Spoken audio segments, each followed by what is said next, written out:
Pessoal, tudo bem? Sejam bem-vindos ao Papo BV, uma conversa mensal que a gente tem sobre economia e negócios. Eu sou o Roberto Padovani, economista do banco, e hoje eu tenho a honra de receber como convidada Andréa Chama. Andréa, tudo bem? Tudo jóia, Padovani. Obrigada por ter me convidado para estar aqui hoje.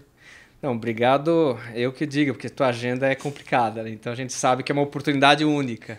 Andréa, você é conselheira aqui do banco, uma executiva de sucesso Bom, e eu sou economista, obviamente que eu estou olhando o tempo todo a economia, mas a minha curiosidade é saber para onde você está olhando. Como executiva, o que te preocupa nesse mundo confuso que a gente está vivendo? Você sabe, Padovani, eu estou olhando, a minha preocupação maior e meu olhar maior está fora do Brasil. Hoje, a minha grande preocupação é com os juros internacionais e esse movimento de inflação no mundo inteiro. A gente veio de uma situação de ruptura de cadeia produtiva por causa da pandemia. Quando as coisas pareciam que iam engrenar, a gente teve a guerra. E agora a gente está vendo como resíduo uma inflação genuína. Então, o que vai acontecer com os juros nos Estados Unidos? A gente está falando do patamar de juros praticamente dobrar. Imagina que você tem uma geração de profissionais que se desenvolveu com juro baixo, com abundância de capital. E, de repente, você tem uma reversão abrupta. Essa é minha grande preocupação hoje. É interessante porque a gente está acostumado aqui a olhar o nosso próprio umbigo, mas o que te tira um pouco o sono é essa reversão de preços fora do país. É isso que vai afetar os mercados como o Brasil. Você sabe, dinheiro viaja. E essa noção de que o Brasil está isolado, ela não é verdadeira. Você veja, preço de commodities. Olha o que acontece com as commodities hoje. A gente está entrando num ciclo em que teve baixo investimento, tem gargalo de capacidade produtiva e a guerra tem um benefício para a balança brasileira. Então, essa ligação do mundo inteiro, o dinheiro busca as melhores oportunidades no planeta. Por isso, se tiver uma oportunidade maior ou um risco menor, o dinheiro vai embora. E você acha que esses fatores são determinantes em relação às questões locais? Quer dizer, eu acho. A turma adora falar de Brasil, mas isso não é o principal driver, não é o principal mecanismo que vai conduzir a economia local. Você veja uma coisa, no passado recente, o que aconteceu com o Brasil, na verdade, eu sou daquelas que acho que tem muito a ver com baixo crescimento e também preço de commodities. Porque os grandes booms do Brasil foi quando a gente teve commodities e crescimento, inclusão. Você não teve nenhuma das duas coisas no passado recente. Então, para que eu vou investir no Brasil? À medida que você tem perspectiva melhor, e assim eu poderia estar falando do México, da Rússia, da China, você quer crescimento, ganhos maiores, né?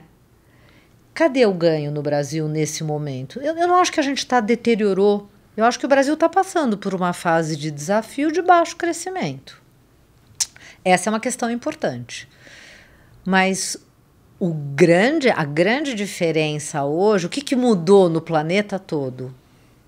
É a inflação nos Estados Unidos, é a inflação na Europa. 8% de inflação americana. Você é economista, quando foi a última vez que a gente viu isso? Começo dos anos 80, né? Pois é. Essa é a minha preocupação. Quer dizer, então, assim, basicamente você está olhando para o mundo e não está muito animada. Estou cautelosa. Estou cautelosa pelo seguinte, quando a pandemia veio, qual era o sentimento geral? Eu não sei como vai ser essa evolução.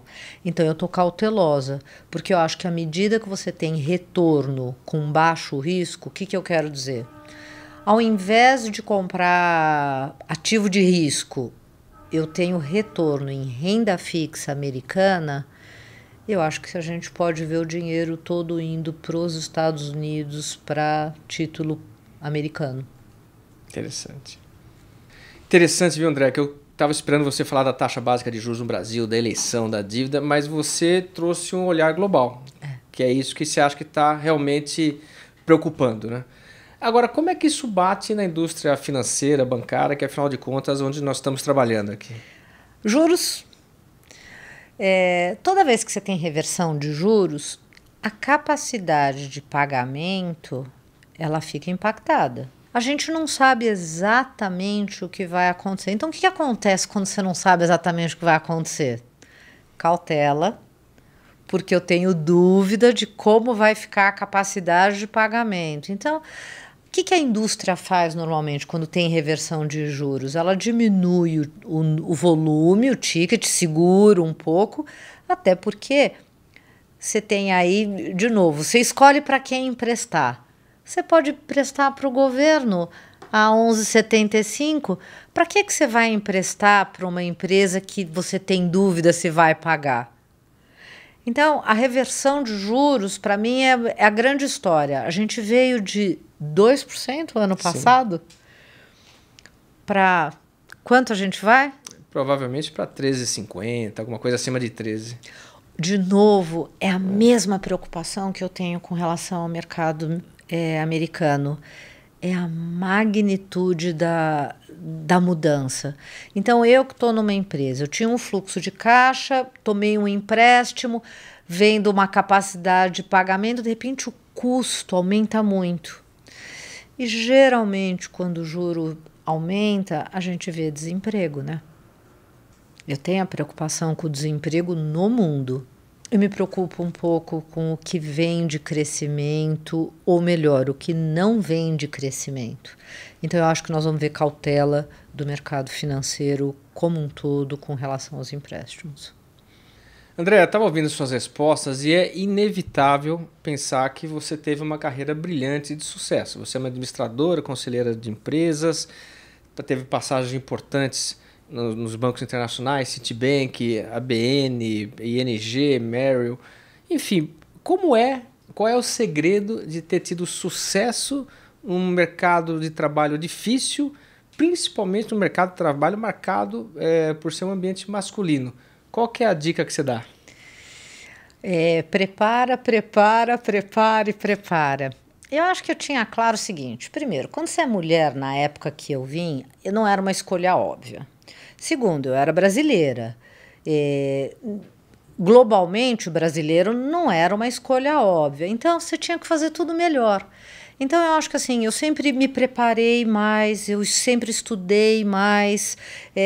No caso, por exemplo, lidando com o mercado internacional, eu sempre usei um pouco desse rigor que existe com relação à estrutura, prazo. Então, eu diria que foi uma questão de preparação. A outra coisa é que eu sou uma pessoa curiosa. Eu sempre estou perguntando o porquê das coisas. E quando você vai escolher alguém para te ajudar, você quer alguém que traga valor, que traga um ângulo que você não pensou. E eu acho que eu sempre fiz essas duas coisas. E uma vez que você tem ritmo, você começa a fazer de um jeito, você vai pegando gosto, vai tendo reconhecimento do fazer bem feito. E eu acho que foi indo. E pela tua experiência, as coisas estão mudando, melhorando, piorando? Como você tem visto isso? Indiscutível, eu acho que está melhorando. Eu acho que a sociedade está vendo valor na diversidade e acho também que o capital intelectual feminino mudou de padrão, né? Hoje, se você pegar nas maiores faculdades do mundo, aqui no Brasil, o número de mulheres, né, globalmente nos Estados Unidos é coisa de 50%. Então, tem capital intelectual entre as mulheres.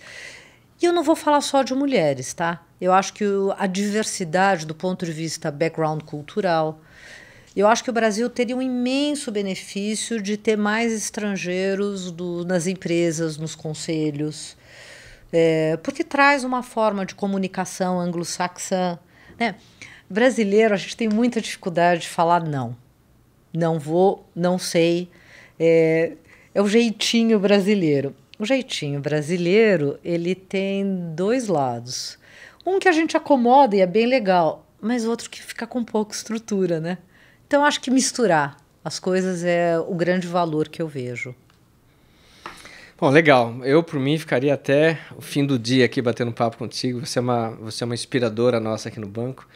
E se você puder fazer considerações finais, um pouco deixar uma mensagem para a turma que está nos ouvindo?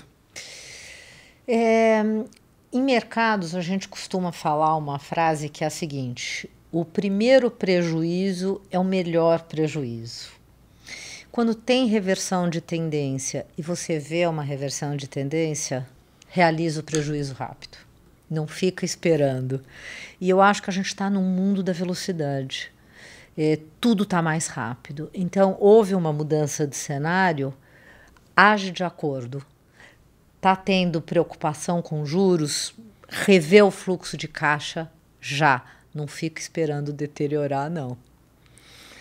Fantástico, obrigado pelo seu tempo, Andréia, foi uma honra. E eu queria agradecer também vocês todos que acompanharam essa conversa e continuem acompanhando a gente nas mídias sociais, @BancoBV. Até a próxima.